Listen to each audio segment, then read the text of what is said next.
안녕하십니까, 알림이 황희두입니다. 최근 이성윤 지검장의 공소장 유출, 판이 커졌다는 소식이 전해졌습니다. 다들 아시다시피 이성윤 지검장의 공소장 내용은 기소 다음 날인 지난 13일에 처음 보도가 됐는데, 여기서 논란이 됐던 건 이성윤 지검장의 혐의는 물론이고 기소되지 않았던 박상기 전 장관 그리고 조국 전 법무부 장관의 이름이 어거지로 등장하면서 여기서 이게 큰 논란이 되기도 했습니다. 그래서 당연히 공소장 유출은 절차 위반이라는 지적이 나올 수밖에 없는 것이고요. 특히 더 심각한 것은 앞서 말씀드렸듯이 조국 전 법무부 장관을 언제까지 저렇게 괴롭힐 건지 이거에 대해서 지적을 안 할 수가 없습니다. 이에 네티즌들은 죄를 지은 김학의는 죄가 없다고 한 검찰이 오히려 해외 도피하려는 김학의를 막은 사람을 잡으려고 한다. 그러니까 검찰개혁이 답이다. 윤석열 패거리들을 색출하자. 도둑과 도둑 잡은 사람의 정의가 모호한 이 나라. 아니 법조계. 아무리 언론을 통해 저렇게 떠들어도 우리 국민들은 속아 넘어가지 않는다. 김학의는 죽어라 보호하는 검찰이 본인 잘못에는 입 씻고 있다.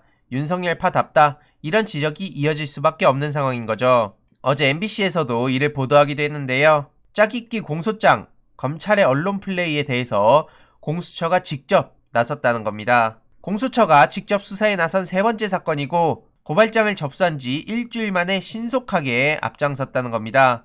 검찰을 정면으로 겨냥했다는 게 아주 중요한 거고요. 이성윤 지검장이 본인의 공소장 원본을 받아보기도 전에 이미 공소 내용이 낱낱이 드러난 건 굉장히 심각한 문제인 거죠. 대검 감찰에도 지금 속도를 내고 있는 상황이라고 하는데 박범계 법무부 장관도 이에 대해서 굉장히 심각하다고 문제 제기를 한 바 있습니다. 역시나 네티즌들은 굉장히 중요한 움직임이다.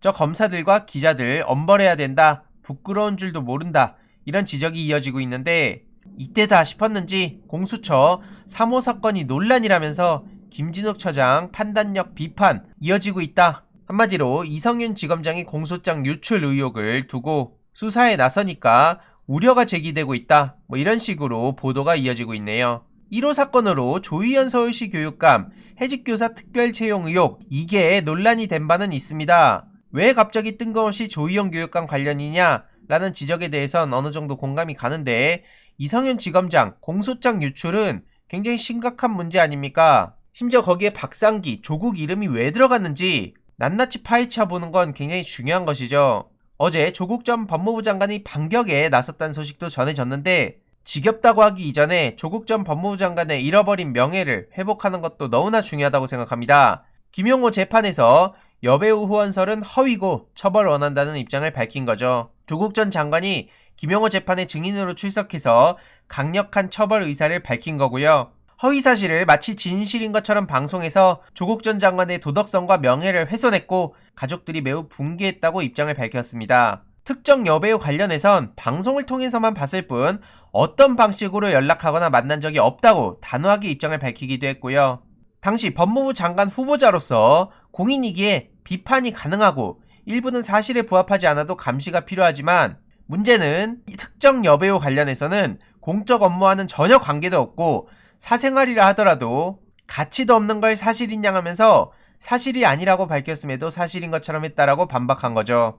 이런 식으로 조국 전 장관이 무슨 여배우를 밀어줬다는 터무니없는 가짜뉴스를 뿌려댔는데 문제는 이미 대중들한테 이런 소식이 전해지고 나면 그걸 고지고대로 믿는 사람들이 있다는 점, 한번 머릿속에 박힌 내용을 지워내기가 굉장히 어렵다는 점을 봤을 때 굉장히 심각한 상황이라고 저는 생각합니다. 그래서 하나하나 따박따박 대응하는 조국 전 법무부 장관의 대응을 요약한 바도 있는데요. 그 중에 하나의 사례에 불과하고요. 수십 건의 사례들이 있었죠. 이게 어떻게 진행이 되고 있는지에 대해서도 꾸준히 관심을 가지고 명예회복을 돕는 게 저의 역할이라고 생각합니다. 그리고 시민 5만 명이 참여한 감찰 진정에 저는 정말 깨어있는 시민의 조직된 힘을 다시 한번 확인할 수 있었는데요. 정경심 교수 1심 재판에 문제가 있다며 대검에 감찰을 요구한 겁니다. 핵심은 검찰이 제출하고 유죄 판결에 결정적 작용을 한 주요 증거들이 대부분 조작되고 왜곡됐다는 건데 뭐가 어찌됐든 정경심 교수는 잘못했고 그냥 내가 마음에 안 드니까 처벌받아야지 이런 식으로 당당하게 주장할 수 있는 사람은 어디에도 없을 겁니다. 설령 속으로는 그렇게 생각하더라도 그게 말이 안 된다는 것을 알기에 공개적으로 얘기할 수는 없을 텐데요.